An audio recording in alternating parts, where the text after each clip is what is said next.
पापा।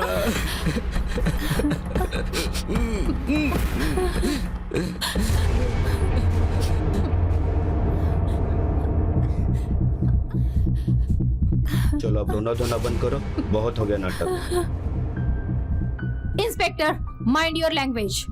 आप हमारे इमोशन को नाटक कह रहे हैं। हम पे क्या बीत रही है आपको क्या पता? I have lost my father. और मैंने फादर इन लॉ खोया है। और आप है कि सॉरी मैडम, आपको बुरा लगा हो तो, लेकिन आज के जमाने में माँ बाप के बच्चे कोई रोता नहीं है, मतलब सिर्फ फॉर्मेलिटी खातिर रोता है। Am I right? You are right sir.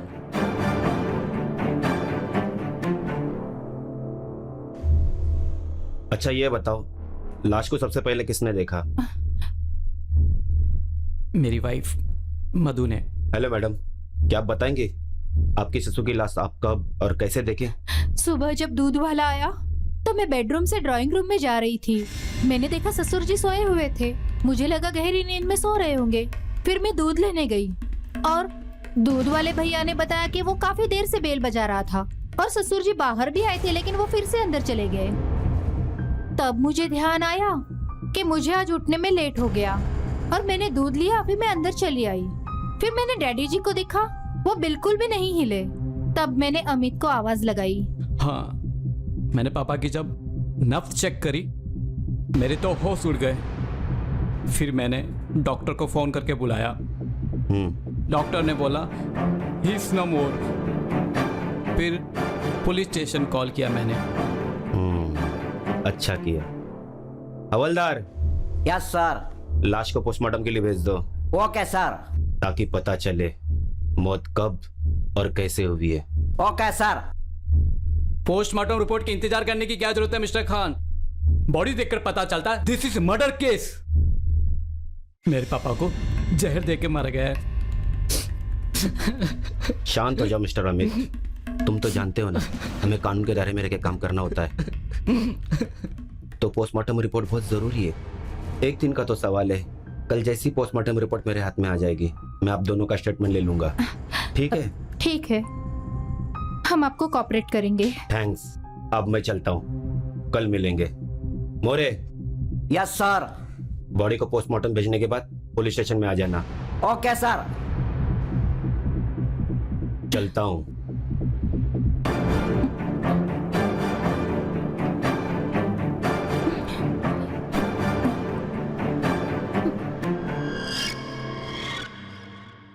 Sir, ये मदन लाल वाला केस बहुत सीधा है। वो कैसे? मुझे क्या लगता है कि अमित ने पैसे के लालच में अपने बाप का कत्ल कर दिया रहेगा। नॉट पॉसिबल मोरे, अमित वैसे भी एक लौता वारिस है। आज नहीं तो कल जायदाद उसे ही मिलने वाली थी, तो फिर वो क्यों जल्दबाजी करेगा? हाँ, ये बात तो सही है। फिर मर्डर किसने किया होगा? जिसके हाथ में लॉलीपॉप नहीं आने वाला होगा वही होगा मदन लाल का कातिल। मैं समझा नहीं सर। अरे भाई, 30-35 हजार करोड़ का बंगलो, ज्वेलरी, फिक्स डिपॉजिट में रखी बड़ी अमाउंट, ना जाने मदन लाल के पास कितनी दौलत थी। मतलब कौन तो हुआ है, वो भी दौलत के लालच में। हाँ, लेकिन साजिश किसकी थी उससे पकड़ना मुश्किल है, क्योंकि जितना दिखता है उतना सिंपल केस नहीं है ये। चमाइला। बेटे इंस्पेक्टर, हम आपका इंतजार कर रहे थे। Postmortem report I? Not it, लेकिन जैसी पुलिस स्टेशन में आएगा सीधा यहाँ मेरे हाथ में आएगा। Don't worry. तब तक क्या करने का सर? ताश खेलने का तो मेरा मूड है ही नहीं। बार पूछताछ करते हैं। हाँ, ये ठीक है।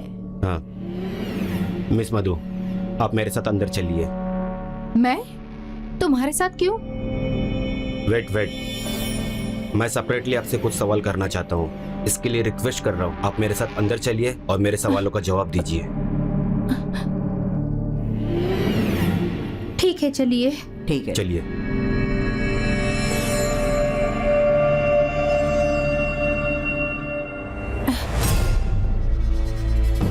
मधु जी, आप जो भी कहेंगी वो कांस्टेबल मोरे नोट करेगा। Yes sir. ताकि हमारे रिकॉर्ड में आपका स्टेटमेंट रहे। ओके? ओके। पूछिए, आपको क्या पूछना है? मुझे आपके ससुर जी यानी कि मदन लाल जी के बारे में कुछ बताइए। I mean, उनके आप लोगों के साथ कैसे ताल्लुकात थे? उनकी किसी के साथ दुश्मनी थी? वो इंसान कैसे थे, वगैरह वगैरह। इंसान, ऐसे लोगों को ना सर इंसान नहीं हैवान कहा जाता है। क्या बात कर रही हो? जी हाँ, एक नंबर का बुड्ढा था वो। चंबा, हमेशा उसके सीने में आग लगी रहती थी। मुझे अपनी वासना भरी निगाहों से सिर्फ घूरता रहता था बुड्ढा।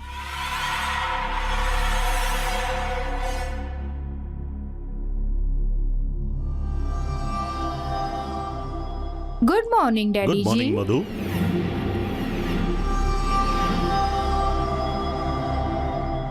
वाह क्या बड़े।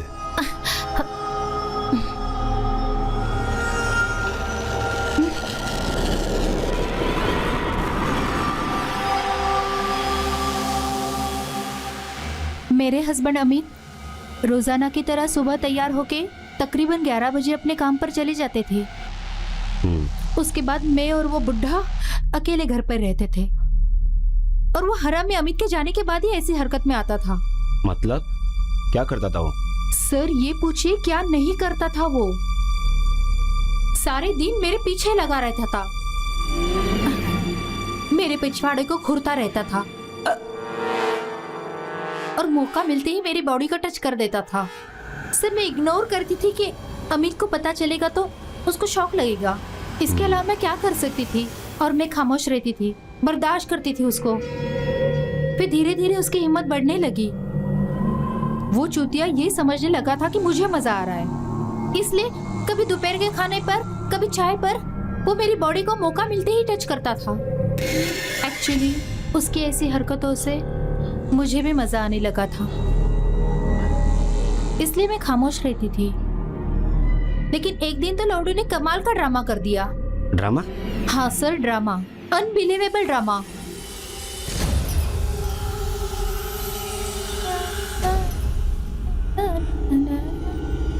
मधु, मैं तुमसे कुछ बात करना चाहता हूँ। जी डैडी जी। मधु, अमित की माँ के देहांत के बाद मैं बिल्कुल अकेला सा हो गया हूँ। सीने में आग है लेकिन बुझाने वाला कोई नहीं। 3 साल हो गए, अभी तक किसी स्त्री के बदन को छुआ तक नहीं मैंने। सच कह रहा हूं मैं। अब तुझे देखते ही मुझे अपने आप पर कंट्रोल नहीं रहता।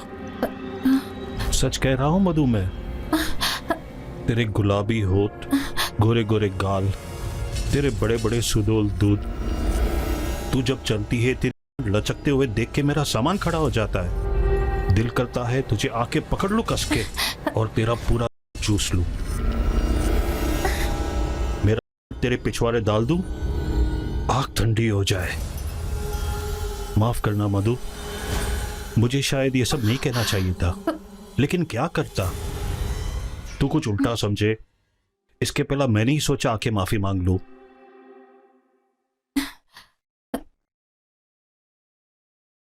रोइए मत डैडी जी, इस उम्र में ये सब होता है और मुझे बिल्कुल भी बुरा नहीं लगा।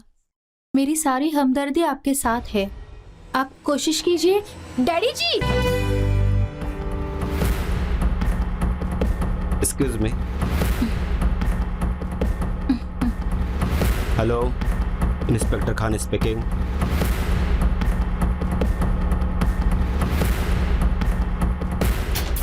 हाँ पाटिल बोलिए। Very good. तो क्या बोल रही है postmortem report?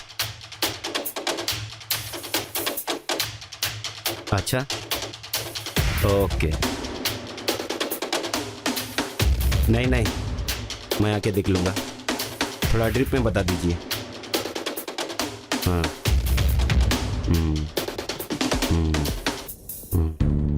Okay okay, thank you. क्या रिपोर्ट है सर? रिपोर्ट तो वही है जो साफ साफ दिख रहा था। मतलब मर्डर? लेकिन कैसे? कोई हमारे घर में घुस के मर्डर करके चला जाए और हमें पता भी ना चले? ताज्जुब की बात है ना, मगर मेरे लिए सबसे बड़ा ताज्जुब यह है कि मदन लाल जी की बॉडी पे कोई फिंगरप्रिंट के निशान नहीं है, ना ही कोई खरोच के निशान। It is the plan murder. लेकिन कोई ना कोई सुराग तो मिल ही जाएगा। वो कैसे?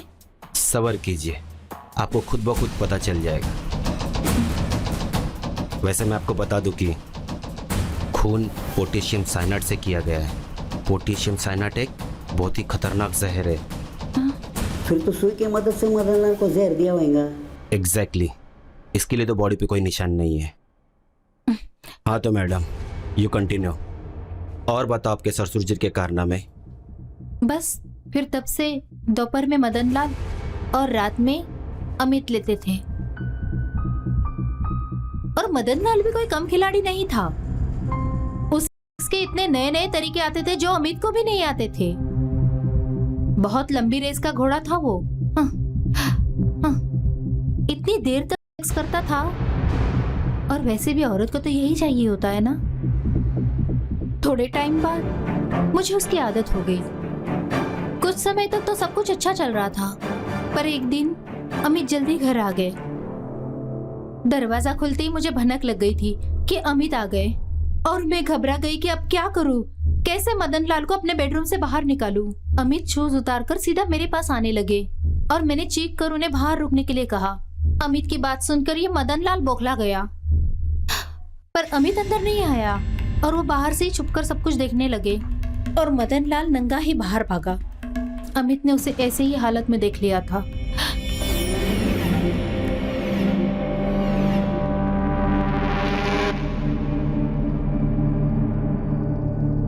मधु,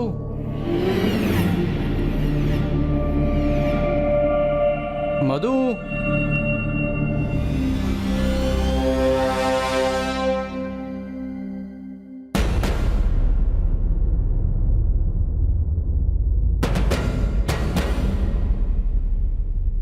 पापा।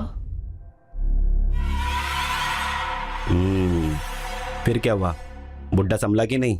नहीं, फिर तो उस बुड्ढे की हिम्मत और बढ़ गई और एक रात तो वो मेरे बेडरूम में ही घुस आए।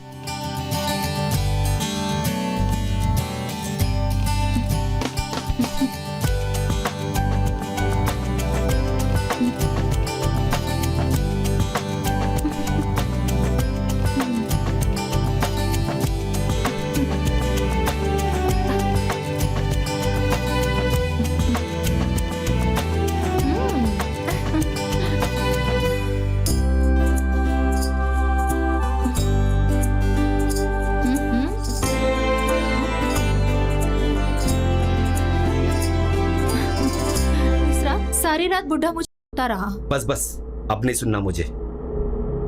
क्या हुआ इंस्पेक्टर, आप अपसेट क्यों हो गए? सोच रहा हूँ, इतना धनवान और इतने गिरे हुए। सही कहा आपने।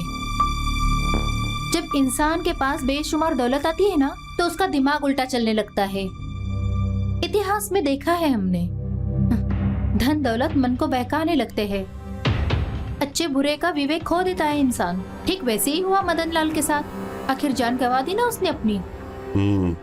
अच्छा ये बताइए मिस मधु, इतने धनवान होकर भी आपके घर में कोई नौकर और चाकर नहीं है? बहुत सोच समझ के अमित ने ये फैसला लिया होगा।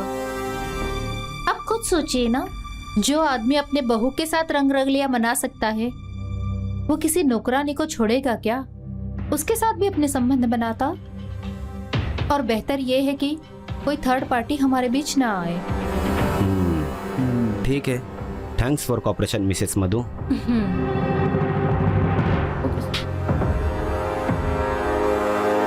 सर, मधु मैडम ने तो सब कुछ बता दिया है, तो मेरे को नहीं लगता अमित से तहकीकात करने की जरूरत पड़ेगी। क्या बोलते सर? वैसे तुम्हारा भी कहना सही है, लेकिन फॉर्मेलिटी की खातिर एक बार तो मिलना चाहिए। बराबर। लेकिन आज नहीं, कल मिलेंगे। Okay sir. चलो।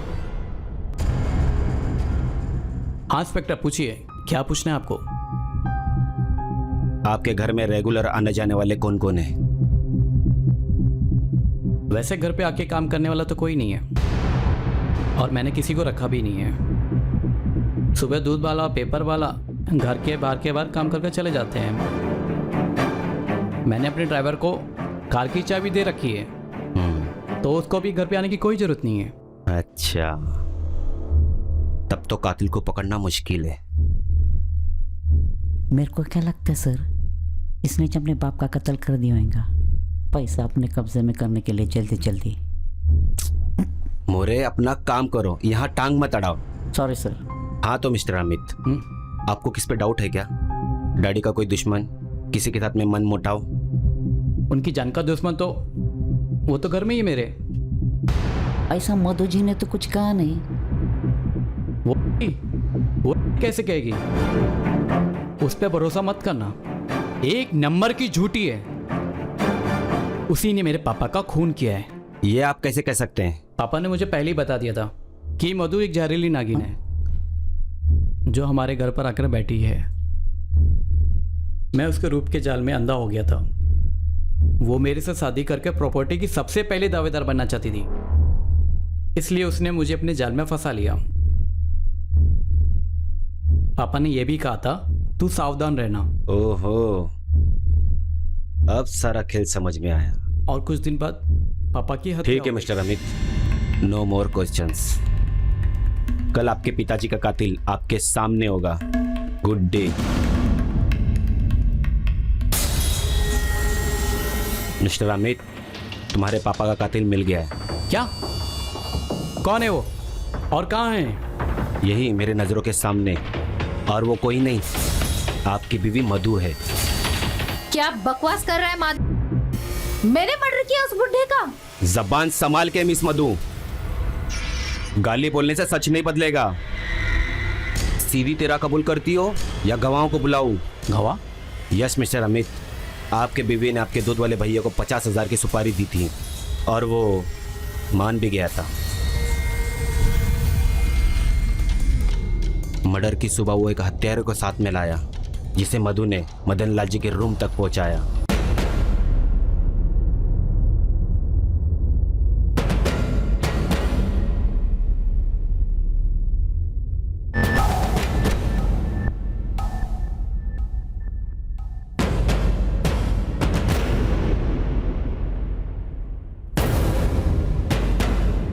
हत्यारे ने सुई की नोक से मदन लाल जी की बॉडी में पोटेशियम साइनाइड इंजेक्ट किया।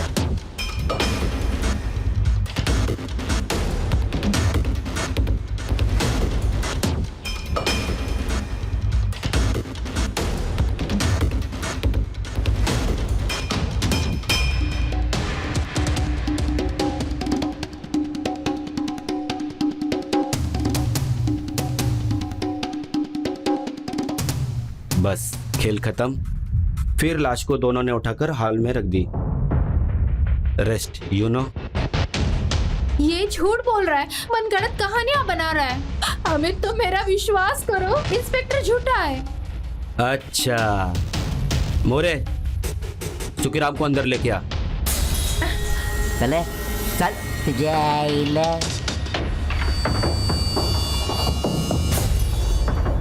हमको माफ कर दो साहब, भूल हमसे भूल हो गई। हम बबरिया की बातों में आ गए थे साहब। हम कबूल करते हैं कि सुपारी भी हमने न ली थी और हम ही कातिल को लाए थे साहब। लेकिन अब हमको कुछ नहीं चाहिए, हमका बस माफ कर दो साहब, माफ कर दो। साले भड़वे। चुपचाप पुलिस स्टेशन चलो, नहीं तो लेडीज कांस्टेबल बुलाना पड़ेगा। थैंक यू इंस्पेक्टर, आपने नामुमकिन को मुमकिन कर दिया। अरे नहीं, मैंने तो डे ऑन से ही कह दिया था। मोरे, क्या कहा था मैंने? प्रॉपर्टी का लॉलीपॉप जिसके हाथ में नहीं आएगा वही होगा असली कातिल। You are under arrest Mrs Madhu.